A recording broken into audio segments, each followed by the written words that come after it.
Assalamualaikum warahmatullahi wabarakatuh. Halo teman-teman semua, kembali bersama saya Rizal Arianto di Pintar Menggambar AI. Di video kali ini saya akan menjelaskan sedikit tentang berbagai macam style gambar yang bisa Anda gunakan dalam membuat prompt yang menghasilkan konten visual yang beragam. Nah, di sini sebenarnya ada banyak sekali style gambar yang bisa teman-teman gunakan ya. Jadi apa yang saya sajikan di sini ini hanya sebagian contoh kecil saja dari beberapa jenis style gambar yang bisa teman-teman gunakan. Nah, teman-teman di sini ada realistik ya contohnya. Ini realistik adalah gaya gambar yang mengekspresikan objek atau subjek dengan tingkat detail yang tinggi. Nah, ini biasanya untuk menciptakan tampilan yang seakurat mungkin seperti aslinya. Kemudian ada abstrak ya. Abstrak ini gaya gambar yang mengutamakan bentuk, warna, dan ekspresi visual daripada menggambarkan objek atau subjek yang konkret. Nah, sebenarnya kalau saya mau menjelaskan ini pasti akan sangat panjang ya teman-teman. Jadi nanti penjelasannya akan saya deskripsikan di bawah video, jadi teman-teman bisa baca. Nah, di sini yang ingin saya jelaskan bahwa teman-teman bisa mengembangkan style-style gambar yang ada di sini itu menjadi lebih bervariatif. Artinya, jangan terpaku hanya pada satu style gambar. Teman-teman juga bisa mengkombinasi 1, 2, atau 3 macam style dalam satu prompt, sehingga nanti gambar yang dihasilkan akan jauh lebih kompleks. Nah, contohnya di sini ya teman-teman. Di sini adalah gambar yang pernah saya buat, dan kalau teman-teman lihat, biasanya style gambar itu terletak di bagian belakang ya.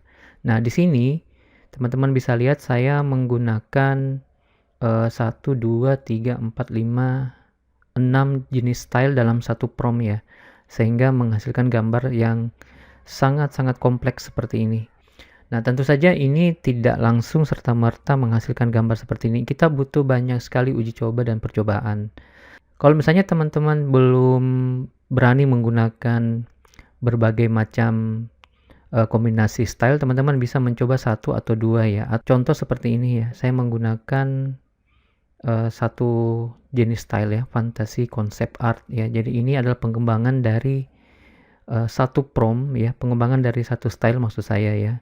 Satu style yang saya kembangkan dengan sistem concept art ya. Jadi kalau misalnya teman-teman lihat di sini semacam realistik ini bisa dikembangkan menjadi realistik 3D ya, atau misalnya abstrak 3D, atau misalnya kita ingin lebih detail misalnya realistik fotografi dan sebagainya. Oke. Nah, teman-teman, di sini nanti kita juga akan, tentu saja kita tidak lepas dari yang namanya trial dan error ya. Jadi kalau misalnya teman-teman membuat prompt dengan berbagai macam kombinasi style, tentu saja teman-teman harus berhadapan dengan berbagai macam error. Nah, dari sinilah nanti keterampilan teman-teman untuk membuat prompt itu terasa ya. Jadi saran saya jangan takut untuk mencoba.